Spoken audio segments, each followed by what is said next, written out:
พระธรรมที่ดำรัสแสดงอัตโอวาทประกาศสอนอันเกื้อกูลรักษาผู้อาทรบ่ฮือฮ้อนรนจิตวิสิทธิคุณขอนอบน้อมพระสงฆ์ทรงสิกขาจริยาล้ำเลิศประเสริฐศูนย์รักษาศาสตร์พุทธาเป็นนาบุญช่วยกำจุนนำพาประชาชนโดยเดชานุภาพพระไตรรัตน์เป็นดุจชัดศาสนาสถาผลขอจุงละความชั่วทั่วทุกคนประกอบตนเสริมสร้างแต่ต่างดีขอจุงมีใจสงบประสบสุขมิราชทุกข์ปรีเปรมกระเสมสีขอจุงเกิดความฮักสามัคคีฉันน้องพี่ทั่วกันนิรันดร์เทิน10 นิ้วกราบแนบใต้ไหวสาปารมีธรรมในครูบาอาจารย์พระมหาเถระพระมัชฌิมเถระพระอนุเถระพระนวกะลูกพระลูกเนนทุกรูปทุกตนขอความสลีสวัสดีในธรรมะแห่งองค์สมเด็จพระมุนีที่ไหวจุงสถิตประดิษฐานในดวงจิตในดวงใจในขันธสันดานแห่งศรัทธาสาธุชนท่านผู้ตั้งใจฟังรายการเสียงธรรมรับอรุณตั้งสถานีวิทยุพุทธธรรมนำสุข FM ความถี่ 91.0 เมกะเฮิรตซ์ส่งสัญญาณจากวัดจังกำสู่วัดปากตังเจริญรายการนี้นำเสนอโดยอัตมภาพพระมหาประสิทธมาภินันโทเจ้าอาวาสวัดจังกำตำบลมะกอกอำเภอป่าซางจังหวัดละปูน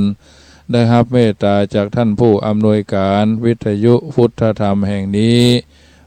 ส่งสัญญาณไปสู่คลื่นตั้งหลายบอกว่าเชียงใหม่เมืองฝาง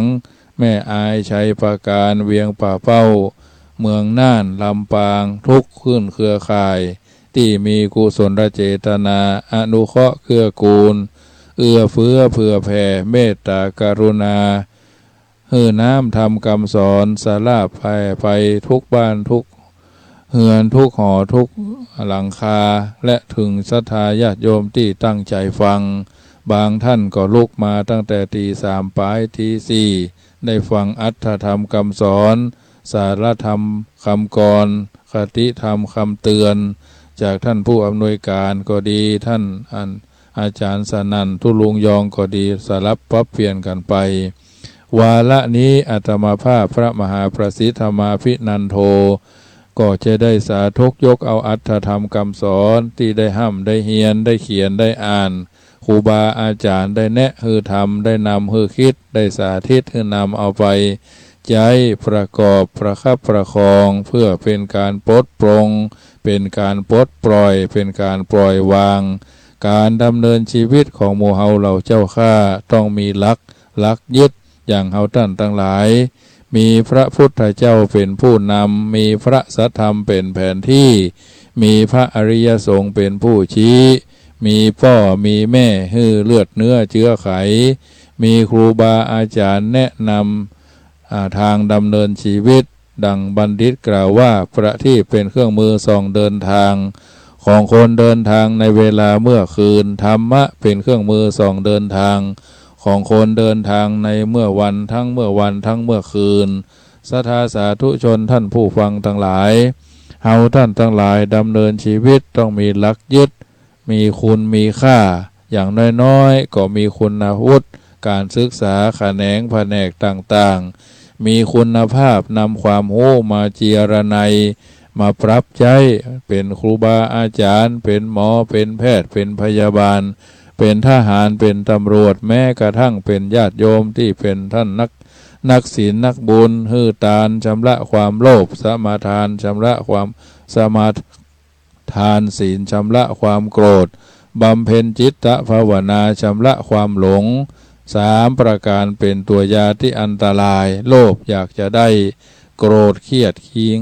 แค้นชิงชังบ่ชอบหน้าจะยุบก็จะละก็เสียดาย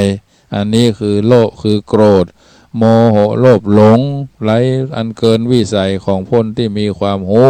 เพราะฉะนั้นต้องละต้องลดต้องปลดต้องปลงคือมันได้มีคุณภาพแล้วก็มีคุณธรรมสำคัญนัก เปิ้นจึงบอกว่าทุกชีวิตเกิดมาล้วนแล้วแต่มีความหวังหรือมีความฝันเหมือนกันหมดละอ่อนใหญ่หน้าไข่ใหญ่ขึ้นเป็นเยาวชนใหญ่ขึ้นเยาวชนก็ค่อยมีการห้ำการเฮียนการเขียนการอ่านเจริญหน้าโดยวัยวุฒิคุณวุฒิแล้วก็ค่อยมีกู้มีกีมอยู่คนเดียวสบายแต่ไม่สนุกอยู่ร่วมสองครองทุกสนุกแต่ไม่สบายด้วยกันทุกคนฝันอยากจะได้ฝันอยากจะมีคนไข้ก็ฝันไข้หายคนอยู่สุขสบายก็ไข้ร่ำไข้รวยคนสุขสบายอยู่แล้วไข้รวยขึ้นไปเรื่อยกินข้าวก็หวังอิ่มเนี่ยการก็ไข้ฮือถึง5 โมงเนี่ยมันเป็นจะอี้อยู่จะนั่น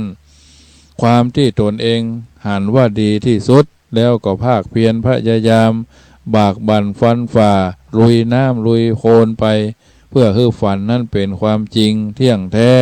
ยับยุบได้กำได้สวามได้เนี่ยแต่ก็ต้องมีคนจำนวนบ่น้อยที่ฝันค้างฝันสลายผิดหวังพลาดหวังประสบกับความทุกข์ระทมตรมตรอมคนที่สมหวังก็ยินดีปรีดาคนที่ดีได้ดีก็ดีอกชกลมบางคนลืมไปว่าวันตั้งหน้าอาจจะผิดหวังได้ดังนั้นท่านสาธุชนผู้ฟังทั้งหลายจึงพระพุทธเจ้าหรือพระพุทธศาสนาจึงสอนว่าอย่าประมาทในตระหนักอยู่เสมอได้ลาภเสื่อมลาภได้ยศเสื่อมยศได้ทุกข์ได้สุขได้สรรเสริญบัณฑิตนักปราชญ์ในทางพระพุทธศาสนาเปิ้นจึงกล่าวไว้เป็นประจำว่ามีความดี3เพื่อความอยู่รอดปลอดภัยคิดดีก่อนจะทำพูดดีแล้วก็ทำดีคิดก่อนทำก่อนพูดก่อนพูดก่อนทำสลับพับเปลี่ยนกันเนี่ยเกิดว่าวันนี้เราจะกล้าขายกำไห้ไผก็ค่อยได้ได้พอสมควรบ่ลำบากให้จนเกินไปหน่วยนักก็นักกิ่งกำกึดยิ่งก็นักตัวเพราะฉะนั้นอันเนี้ยคิดดีพูดดีแล้วจึงทำดีแล้วก็ประการที่2คือมีความงาม4รู้จักให้นะรู้จักคำหวานรู้จักช่วยเหลืองานรู้จักวางตนให้เหมาะสมกับหน้าที่บ่แอกบ่เอ็นจบด็อกเตอร์มาก็บ่เจ้าว่าฉลาดไปเหี่ยทุกคนจบปริญญาโทมาก็บ่เจ้าว่าฉลาดไปเหี่ยทุกคนจบปริญญาตรีบ่เจ้าว่าจะฉลาดไปเหี่ยทุกคนหรือบ่จบปริญญาตรีบ่เจ้าว่าเพิ่นโง่พ่อแม่เขาก็บ่ได้จบปริญญาตรีแต่เพิ่นมีคุณธรรมความดีทำต่อเนื่องทำเรื่อยๆทำประติดประต่อนะเพิ่นบ่ใช่ขาดบ่ใช่ว่าฝนตกก่อมไปละฮ้อนก่อมไปละแดดก่อมไปละถ้าอย่าอั้นเฮาก็บ่ได้เกิดมาเป็นคนเป็นมนุษย์นะเพราะฉะนั้นบ้านหลังใหญ่อาศัยพ่อแม่สร้างมาเฮือนหลังหลวงอาศัยพ่ออุ้ยแม่ป้าเพิ่นทำกันมาบางบ้านพ่อแม่แต่งงานเป็นสาวเท่าเบาเท่าตายกันมาเป็นทอดบางบ้านเดือน12เพลงมาย่ำทำบุญกันเตื้อก็มีพ่ออย่างพ่อมัวเพลิดเพลินเจริญหูเจริญตาหันหูได้ยินเสียงปากลิ้มรสกายได้สัมผัสเมาหันเมานี่เมาเอี่ยวเมาแวะเมาแหวงไปเรื่อยบักกินบัตานหรือบางทีบางครั้งปล่อยพระละเลยอันนั้นวันเดือน12เพลงก็ใกล้จะดับแล้วเดือน12ก็ใกล้จะดับแล้วญาติโยมท่านใดที่ยังบ่ได้ทำบุญหาพ่อหาแม่หาสุมาเด้อหาผัวหาเมียหาเคยอยู่ด้วยกันบางคนเคยมีปฏิสัมพันธ์กันเนาะเคยอยู่ด้วยกันแม้บ่ได้อยู่บ้านเดียวกันเราต้องกึดถึงเขาด้วยเวลาม่วนงานสันเล่าสนุกเฮฮากินกันอย่างเต็มที่กินเต็มที่สุมาเด้อกินเต็มที่ขี้เต็มเตียวเนาะอยู่ด้วยกันกินด้วยกันกินสุกกินดิบเราต้องกึดถึงเขาพ่อใจก็กึดถึงแม่ยิงแม้บ่ได้อยู่ด้วยกันเป็นคนที่เคยร่วมนอนร่วมเคียงหมอนนอนเรียงกันที่หายที่ใดที่หนึ่งบ่เมินบ่หัวเราก็ต้องกึดถึงเขาอาจจะญาติเขาอาจจะบ่ทำบุญหรือเขาอาจจะทำบุญฮื้อพ่องบ่ฮื้อพ่องเราก็ต้องกึดถึงเขาอยู่ตลอดเวลาอยู่ในใจฝังเปิดห้องว่าซับไว้หน้าผากนะครับสิ่งที่ดีที่งามของภัยของมันโรคส่วนตัวนะสมัยปัจจุบันเพิ่นว่าโลกโซเชียลนะที่เฮาท่านทั้งหลายฮู้หันในมือถือแต่ละคนน่ะ มีความลับเฉพาะตัวโลกส่วนตัวโลโทรศัพท์นี่ก็เหมือนกันจะแนะจะนำจะพร่ำจะกล่าวจะบอกจะเตือนไว้ว่าบางคนนี่บอกว่าเป็นพระเจ้าพระสงฆ์ครูบาสังฆะมหาเถระระดับต่างหลายจะเสียก็เพราะว่าตัวเก่าเพราะประมาทเลินเล่อญาติโยมที่เป็นผู้นำระดับทุกระดับชั้นจะให้ข้อมูลข่าวสารมือถือบันทึกอันนั้นไว้เกยอู้คนนั่นเกยอู้คนนี้เพราะทุกคนมีโลกส่วนตัวเหมือนกันหมดพ่อแม่เพิ่นก็มีเพิ่นก็มั่มมึกไว้ในใจมันต้องอยู่ในใจเนี่ยยิ่งสมัยโทรศัพท์มือถือถ้าหากว่าเสียหายถ้าเป็นไปได้บ่ต้องเอาไปฮื้อไผ่ทั้งนั้นเอาขว้างลงน้ำเหียฝังไว้เลิกๆคนเดียวเอาเปลี่ยนใหม่เหียเพราะฮื้อแล้วเสียมากเสียน้อยเสียยากเสียมากเสียง่ายนะมีครูบาอาจารย์ในละปูนนี่ก็หลายรูปนะเชียงใหม่ก็หลายรูปเพราะโทรศัพท์เอาฮื้อคนนั่นคนนี้ไปใจเพราะเอาช่างมัน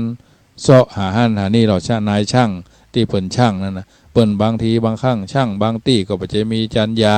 บ่จะมีมารยาทในการดูไปเสาะพอหันพอนี่เพราะส่วนพอโลกส่วนตัวเพราะฉะนั้นธรรมาภาพก็หลายเครื่องถ้าเครื่องลุเครื่องเสียไปกรุงเทพก็เอาขว้างลงน้ำเจ้าพระยาอยู่บ้านเฮานี่ก็ฝังไปเลยนะบ่ต้องฮื้อไผเก็บซีมไว้เหียแล้วก็ข้อมูลในมือถือเนี่ยควรจะมีไว้หลายๆที่อันนี้ไม่ใช่ว่าเป็นนายช่างอิเล็กทรอนิกส์มาอย่างเท่านั้นเพราะว่าได้รับการแนะนำพร่ำบอกจากผู้ที่เป็นเสมือนครูเนาะพอเกยโทรศัพท์ใช้โทรศัพท์ในการสื่อสารตรงนั้นตรงนี้บ่อยมันถึงเสียมันถึงชำรุดมันถึงบางทีก็แบตบวมอาตมาภาพเจอทุกระบบหายไปก็มีนะโทรศัพท์หายเพิ่นว่า iPhone นี่มันหายมันดีข้อมูลไปแจ้งตำรวจป่านนี้ก็ย่ำได้เท่าเดียวข้อมูลหายไปจัดนักเมื่อiPhone 4S นั่นนะมาจัดใหม่10,000 ปลายสมัยนั้นเอามาใช้ในการที่จะส่งสัญญาณวิทยุออนดอยสูเตปพ่องหลายที่หลายต่างใช้โทรศัพท์ส่งมันก็หายไปนะอันนี้ก็แล้วแต่จังหวะโอกาสอันเนี้ยข้อมูลมือถือถ้าเป็นระดับผู้นำบ่ต้องฮื้อไผเท่านั้นเอาไปฮื้อลูกคือเอาไปฮื้อหลานเนี่ยกำขว้างไปด้วยญาติโยมเพราะข้อมูลบางอย่างมีในเครื่องบางคน4-5 ปีแล้ว10 ปีแล้วก็มันก็เริ่มอืดเริ่มเฉื่อยชาแล้วญาติโยมเพราะฉะนั้นยุคขยะข้อมูลปฏิกูลข่าวสารรู้เท่าเอาไว้กันรู้ทันเอาไว้แก้แย่แล้วมันแก้บ่ได้ละรู้ป้องกันดีกว่ารักษานะจะไปเสียมากเสียน้อยเสียยากเสียมากเสียน้อยเพราะฉะนั้นญาติโยมสาธุชนท่านผู้ฟังทั้งหลายอันนี้เป็นข้อมูลที่ควรจะตระหนักควรจะไตรตรองนะพินิจพิเคราะห์โยนิโสมนสิการไตรตรองเกี่ยวให้ละเอียดนั่นแหละตัวเขาหันว่าโยนิโสมนสิการนะเพราะฉะนั้นสิ่งเหล่านี้เป็นสิ่งสำคัญเอาท่านทั้งหลายอย่าเลินเล่ออย่าประมาทนะยืนเดินนั่งนอนกินดื่มทำพูดคิดนะเก้าอิริยาบถนะจะไปประมาทถ้าประมาทเมื่อใดพลาดพังเผลอพลาดไปเมื่อนั้นทุกคนผู้บ่ประมาทในชีวิตเท่านั้นจึงจะสามารถยืนยันต่อสู้ประคับประคองชีวิตไปได้ตลอดรอดฟังลงน้ำก็สบายสะเทือนน้ำสะเทือนบกนะญาติโยมเอ๋ยบทเพราะฉะนั้นเฮาท่านทั้งหลายก็จะพบความสมหวังในชีวิตที่บ่ประมาทคือคนที่มีลักษณะว่าห่วงชีวิตรับผิดชอบประกอบหน้าที่ด้วยความไม่ประมาทฉลาดรอบรู้มีศัตรูในที่ไม่มีศัตรูในที่ทำงานไม่ดื่มไม่รับประทานของมึนเมาไม่โทษคำเก่าที่ตามให้ไม่โทษกรรมเก่าที่ตามให้ผลห่วงชีวิตรับผิดชอบประกอบหน้าที่ด้วยความไม่ประมาทฉลาดรอบรู้ไม่มีศัตรูในที่ทำงานไม่ดื่มไม่รับประทานของมึนเมาไม่โทษกรรมเก่าที่ติดตามให้ผลเพราะเฮามีกรรมเป็นผู้ให้ผลเมื่อชีวิตบกพร่องอย่าหมองเศร้าก็ใครเล่าไหนเลยไม่เคยผิดดูแต่ดวงจันทราพระอาทิตย์ยังมืดมิดอยู่บ้างบางเวลาอย่าลืมว่าชีวิตคือการต่อสู้ศัตรูคือครูของเราเมื่อชีวิตผิดหวังอย่านั่งท้อจงรีบต่อสู้เถิดจะเกิดผลผิดเป็นครูรู้แก้ให้แก่ตนเกิดเป็นคนต้องต่อสู้จึงอยู่ดี อยากดีให้แก้ไขอยากบรรลัยให้แก้ตัวอยากชั่วให้ทุศีลอยากร่ำรวยมีกินมีใช้ให้ทำบุญสุนทรทานอยากมีมิตรมีบริวารให้มีน้ำใจน้ำเพชรที่ว่าใสๆยังสู้น้ำใจที่บริสุทธิ์ไม่ได้สุขกายสบายใจให้อยากสุขกายสบายใจให้ปฏิบัติธรรมอยากสุขเลิศล้ำให้ทำแต่คุณงามและความดีอยากมีคู่ชีวิตที่ถูกใจให้ทำบุญแล้วสัจจะอธิษฐานจิตอยากพิชิตทุกอย่างให้ปฏิบัติตามที่กรรมที่พระพุทธเจ้าตรัสไว้ละชั่วทำดีทำจิตใจให้ใสญาติโยมสาธุชนท่านผู้ฟังทั้งหลายอันนี้เป็นวลีคำกล่าวที่บัณฑิตนักปราชญ์กล่าวเอาไว้แล้วอัตมภาพพระมหาประสิทธมาภินันโทได้น้อมนำเอามาสาธกยกคือญาติโยมฟังแนะเพื่อทำนำเพื่อคิดสาธิตคือนำไปประพฤติปฏิบัติจะถูกจะแปลงก็พยายามเอาสีที่พระพุทธเจ้าตรัสเอาไว้เพื่อจะได้เข้าสู่นโยบายเป้าหมายที่เฮาเป็นพุทธศาสนิกชนด้วยอานุภาพแห่งคุณงามความดีจะสร้างเสริมเป็นบารมีเฮาท่านทั้งหลายอยู่เย็นเป็นสุขทุกท่วนหน้าญาติโยมท่านผู้ฟังทั้งหลายคนเฮาย่อมมีความแตกต่างในด้านต่างๆตั้งแรกเกิดจนตายบอกว่าจะรูปร่างหน้าตาบางคนก็สูงบางคนก็ต่ำบางคนก็ดำบางคนก็ขาวบางคนก็แข้งขาเรียบร้อยบางคนก็แข้งแป้ขาแป้หูแหว่งปากแหว่งก็มีเฮาหูเฮาหันอันนั้นเป็นรูปพันธ์สันฐานสติปัญญาบ่ได้มีบ่งบอกว่าคนนั้นหัวบดีคนนี้หัวเด่นเพราะฉะนั้นถือว่าสติปัญญาความรู้ความสามารถฐานะความเป็นอยู่เป็นต้นสิ่งเหล่านี้ทำให้วิถีคือหนทางชีวิตคนเขามีความแตกต่างกันการก้าวเดินไปในวิถีชีวิตคนนั้นหากมีการวางแผนชัดเจนรอบคอบเหมาะสมก็จะทำให้ชีวิตมีความสุขสงบร่มเย็นดำเนินชีวิตอย่างถูกต้องวิถีชีวิตของคนเฮานั้นบ่เหมือนกันจะเป็นจะใดวิถีชีวิตของคนเกิดมาในโลกนี้บ่มีต้นบ่มีปลายจึงเป็นการง่ายเลยที่จึงบ่ง่ายจึงบ่เป็นการง่ายเลยที่คนเฮาจะไปกำหนดกฎเกณฑ์ว่าฉันจะเป็นหั่นเป็นนี่ฉันจะอายุเท่านั้นเท่านี้ฉันจะอยู่สุขสบายฉันบ่เจ็บบ่ป่วยบ่เมื่อยบ่ไข้เนี่ยหรือบังคับเพื่อเป็นไปตามความที่ต้องการของตนวิถีชีวิตของคนเฮานับว่าเป็นสิ่งจำเป็นที่จะต้องเรียนรู้ให้เข้าใจอย่างท่องแท้แน่นอนชัดเจนเพื่อจะได้ดำเนินชีวิตได้ถูกต้องเหมาะสมเพราะการดำเนินชีวิตแต่ละวันแต่ละคนแต่ละท่านแต่ละเพศแต่ละวัยเป็นเครื่องบ่งบอกถึงวิถีชีวิตของคนเฮาได้เป็นอย่างดีถ้ากระทำการกระทำของคนเฮาเป็นชั่วทุกระยะชีวิตก็จะมืดมัวหมองมาทั้งไปทั้งกลับถ้าการกระทำของคนเฮาเป็นดีพ่องชั่วพ่องคละเคล้ากันไปชีวิตก็จะสว่างไสวมืดมัวพ่องตามระยะของการกระทำของเฮาเองเมื่อการกระทำของคนเฮาเป็นดีตลอดไปแล้วชีวิตก็จะสว่างไสวตึงมาตึงไปในเรื่องนี้พระพุทธเจ้าจึงจำแนกแจกเอาไว้เป็น4 ตางด้วยกัน4 ตางอย่างใดตั้งอกตั้งใจฟังกันต่อไปวิถีชีวิตประเภทที่1คนผู้มามืดไปมืด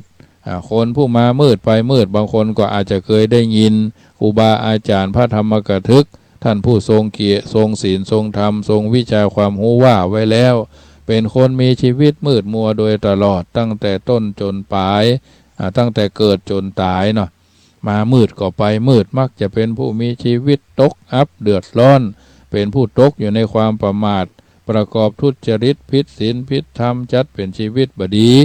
บ่ควรถือเป็นแบบอย่างของการดำเนินชีวิตโดยประการทั้งปวงคนเช่นนี้มีลักษณะพิเศษพอเป็นเครื่องสังเกตได้3 ตาง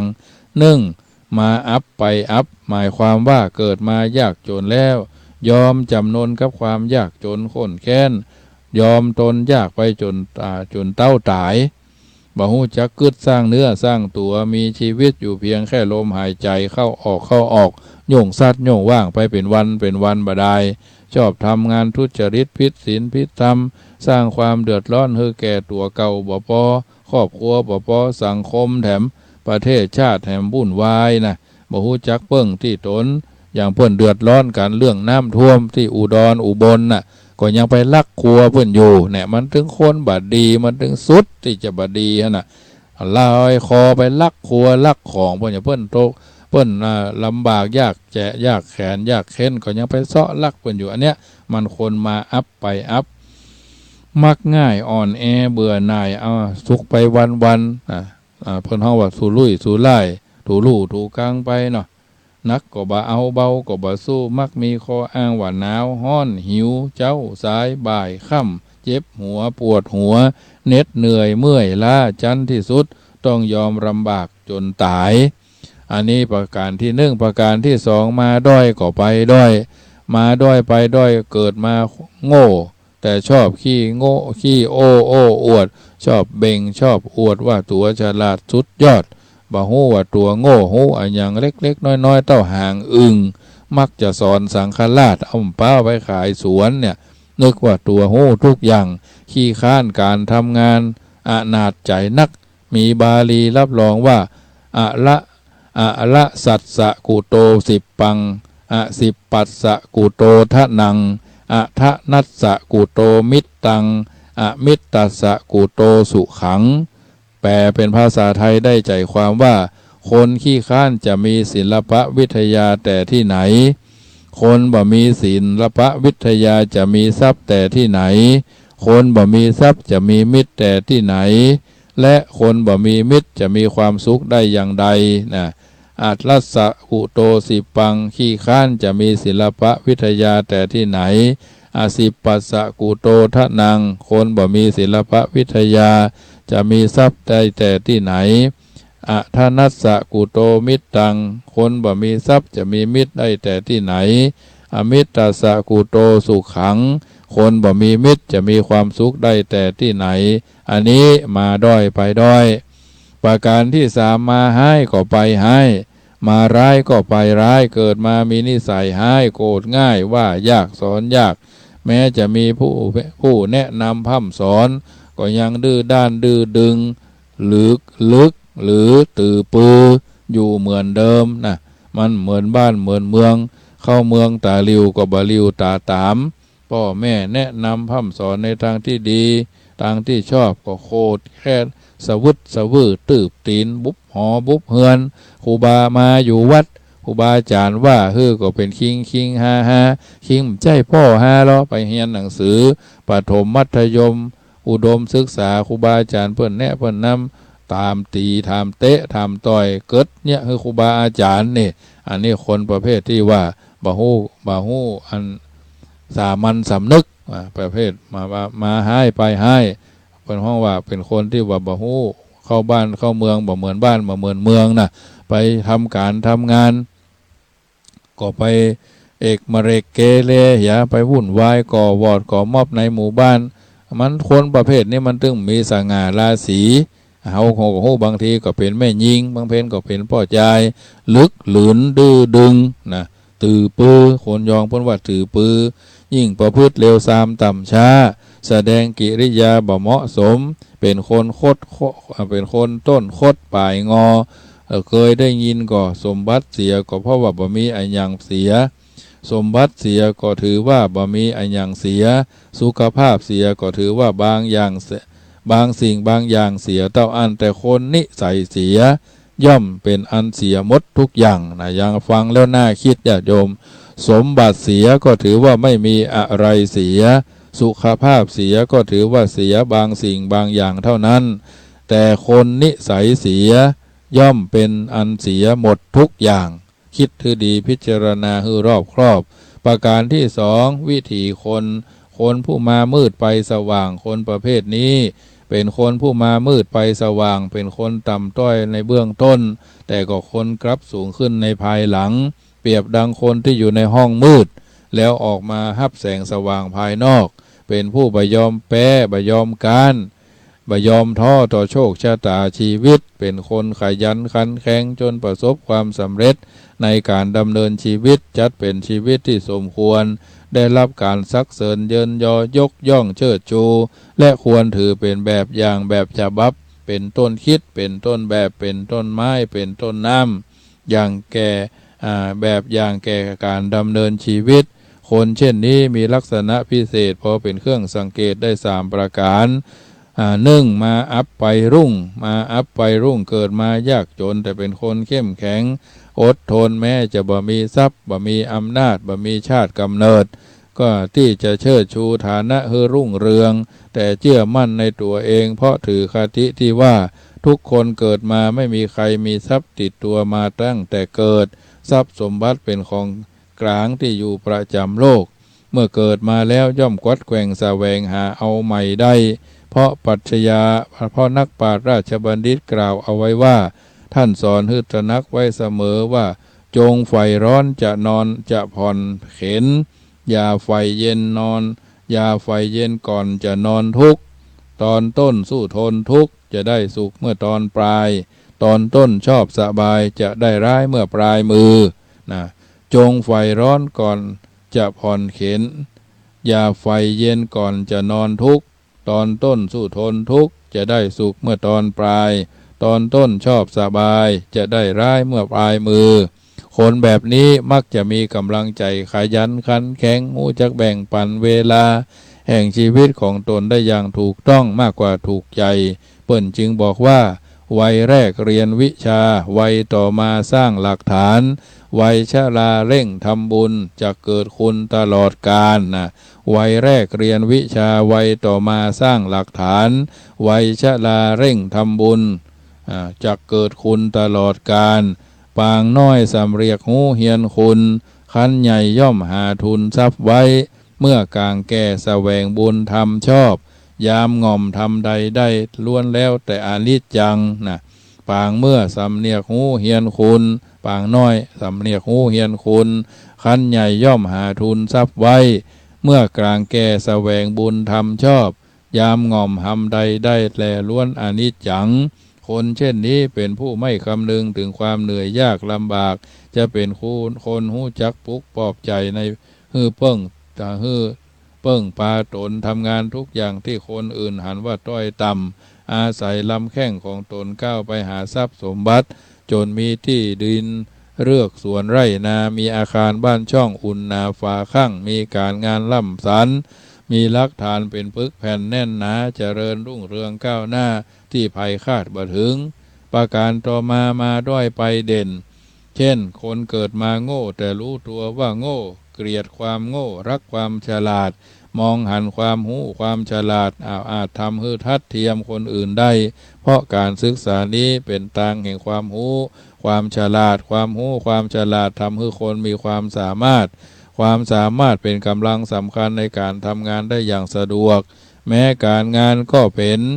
เหตุให้ได้เงินมาเลี้ยงชีวิตเขาจึงทำตนให้ดีขึ้นด้วยการศึกษาและการงานโดยบ่คำนึงว่าภัยจะดูหมิ่นเย้ยหยันมุ่งมั่นฝึกตนให้ดีขึ้นเรื่อยๆจนเป็นคนเด่นด้วยวิชาความรู้ความสามารถทรัพย์สมบัติตำแหน่งแห่งหนหน้าที่การงานได้รับยกย่องว่าเป็นคนดีมีคนเคารพนับถือรักใคร่ผู้ใหญ่เมตตาไม่ไว้วางใจเชื่อในความสามารถไม่อยู่ว่างไม่ห่างผู้ใหญ่ตั้งใจทำความดีอันนี้มาด้อยไปเด่นมาร้ายไปดี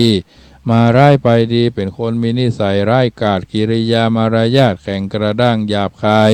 จิตใจโหดร้ายแต่ก็หู้จักกลับตัวกลับใจเมื่อมีผู้แนะนำพร่ำสอนก็ยอมรับด้วยเหตุผลหู้จักผิดชอบชั่วดีเพราะคิดว่าคนชั่วต่อให้มีทรัพย์รุ่งเรืองด้วยยศปรากฏด้วยตระกูลก็หาเป็นคุณแก่ตนและคนอื่นไม่ช้ำยังจะก่อให้เกิดโทษแก่ตนเอง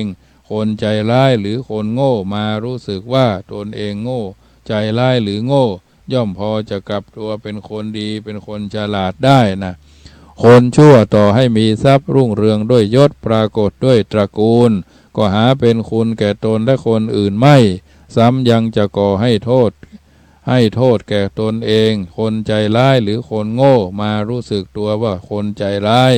หรือโง่ย่อมพอจะกลับตัวเป็นคนดีหรือเป็นคนฉลาดได้ดังบาลีรับรองว่าโยพาโลมัญญติภารยังบัณฑิตโตวาปิเตนะโสพาโลจะบัณฑิตะมานีโซเวพาโรติวุจจติคนโง่ที่รู้ตัวว่าเป็นคนโง่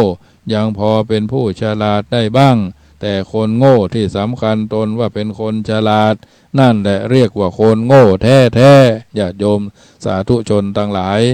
เมื่อเขาหู้สึกตัวอย่างนี้แล้วกลับตัวกลับใจประพฤติดีมีมารยาทเรียบร้อยวาจาสุภาพจิตใจสงบเสงี่ยมมีเมตตาการุณอ่อนระมุนระไมปรับตัวเองให้เหมาะแก่ฐานะของตนนี่แหละมาร้ายได้ดี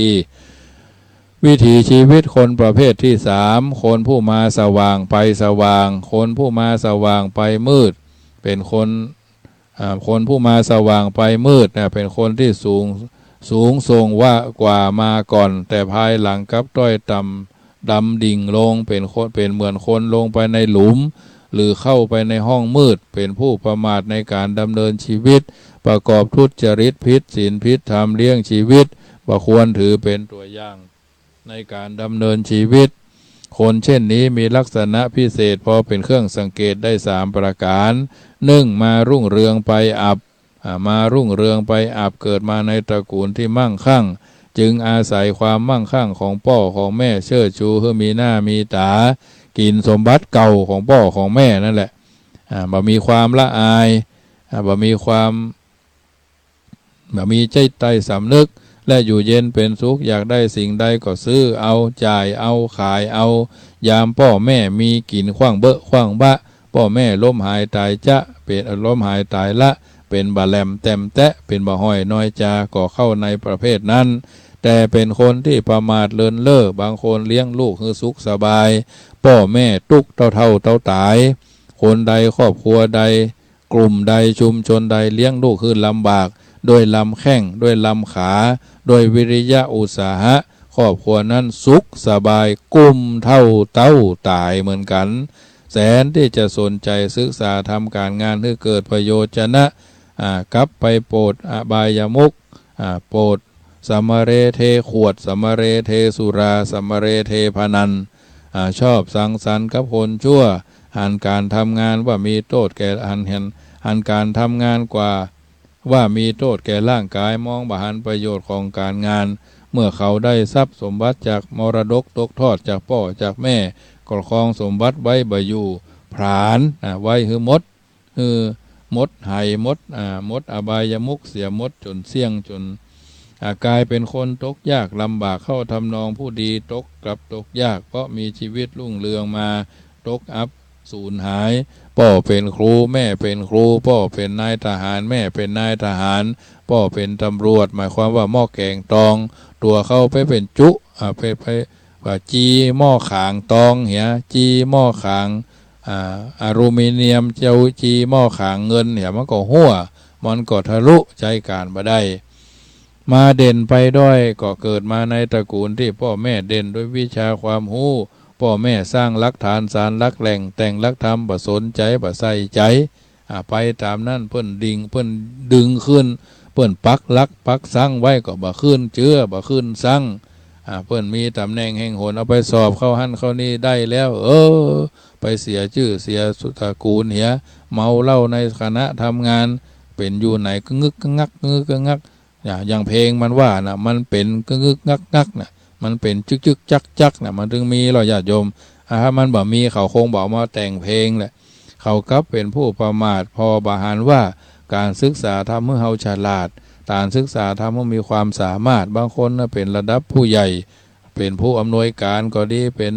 ระดับผู้บังคับบัญชาเมานะสุราในที่ทำงานมันบักกินมันบัดได้กินมันจะดิ้นตายก็กลมหู้นะไปติดต่อราชการก็จี้โบยจี้บายบางทีวดวัด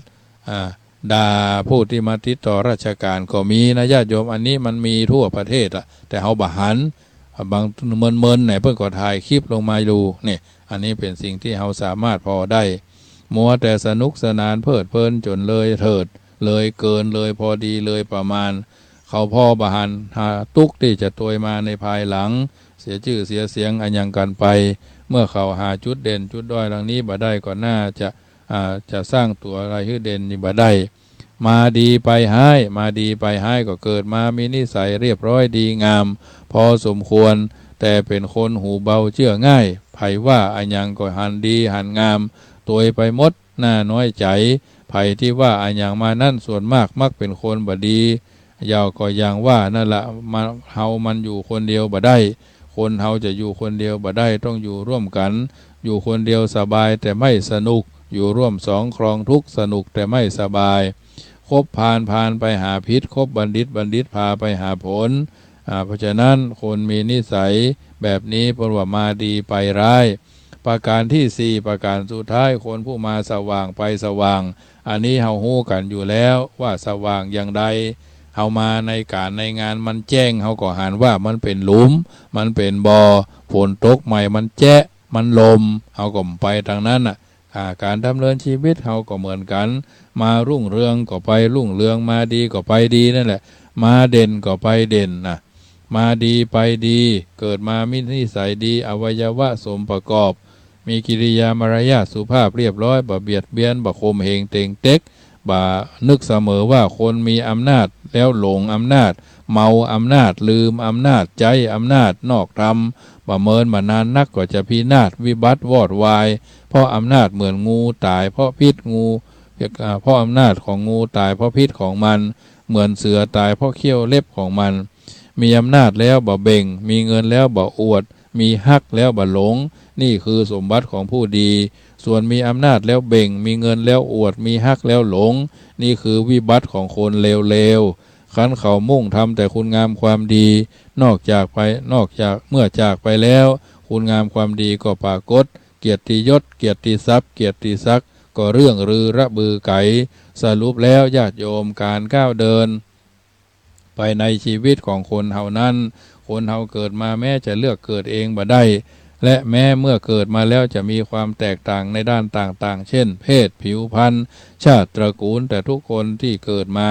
มีสิทธิเท่าเทียมกันก็คือทุกคนมีสิทธิในการทำดีและทำชั่วเสมอกัน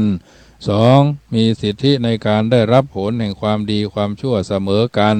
3มีถึงผลดีผลชั่วนั่นแหละจะเป็นตัวบ่งชี้ตัวชี้วัดถึงความแตกต่างระหว่างบุคคลคนทำดีย่อมได้รับผลดีคนทำชั่วย่อมได้รับผลชั่วอย่างเที่ยงแท้แน่นอนคนเฮาจึงจำเป็นต้องรู้จักเลือกสรรวิถีชีวิตที่ดี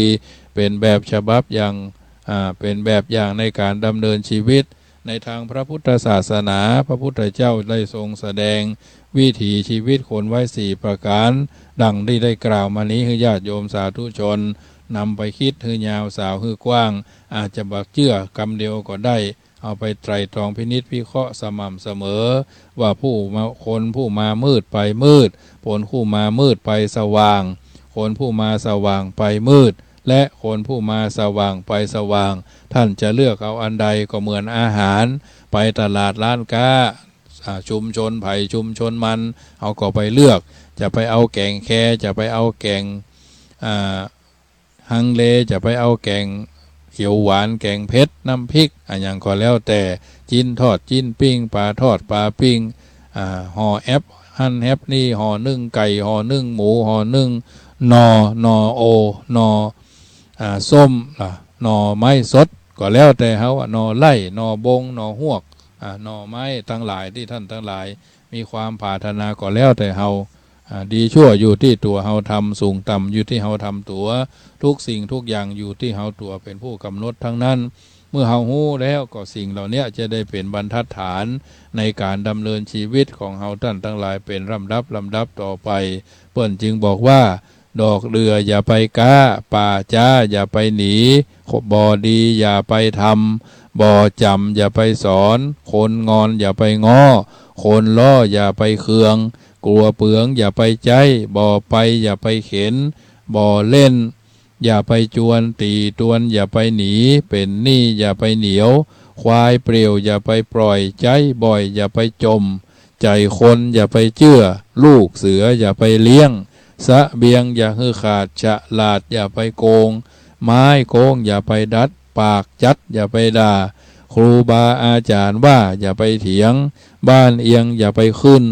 บอกกลืนอย่าไปอมยาขมอย่าไปคายเสียดายอย่าไปเลี้ยงบ่มีดีอย่าไปอวดบ่ดีอย่าไปกินคนกินอย่าไปยุคนบ้าอย่าไปแย่คนสวกอย่าไปด่าอันเนี้ยญาติโยมสาธุชนท่านผู้ฟังได้ยินได้ฟังแล้วก็นำไปเป็นข้อพินิจพิจารณาไตรตรองไข้ควรให้เฮาท่านทั้งหลายสมเหตุสมผลในฐานะเป็นพุทธศาสนิกชนมีพระพุทธเจ้าเป็นผู้นำมีพระสัทธรรมเป็นแผนที่สังคมจะเรืองรุ่งก็เพื่อมุ่งทางเกษมชีวิตจะปรีเปรมเมื่อแสวงในหนทางความดีเฮาควรก่อเมื่อหูบ่อแห่งความงามจิตใจโพ้นสิ่งอันเลวทรามเมื่อนั้นไซได้พบดีวัดจะรุ่งเรืองอุดมเพราะโยมช่วย